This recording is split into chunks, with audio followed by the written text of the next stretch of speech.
Hey guys, welcome back to this channel. In today's video, I'm gonna be showing you how to change app icons on iPhone. To change your app icons on iPhone, maybe you want to make them bigger, you want to change the color, you want to do some things to them, you want to you just want to do some things to your app icons. Okay, this is how you can actually change it. So to change the app icons on your iPhone, the first thing you want to do, I want you to just tap on the screen. Just tap and hold on the screen, empty screen. Just tap and hold on it. So once you tap and hold on the screen, it will pop up like the apps will be shaking. If you check the top left corner, you're going to see edit over there.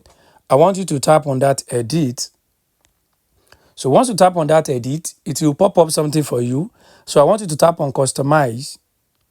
So once you tap on customize, if you check the bottom part here, the lower side, you are going to see where it says small and large. So I want you to tap on large. So once you tap on large, the app icons will change from smaller size to bigger size. And if you check the side, the left side, you are going to see like a sunshine icon. If you tap on it, it will bring light to the app icon, and if you tap on it, it will turn off the light. So guys, this is how you can actually change app icons on iPhone. I hope this video helped you. Thanks for watching.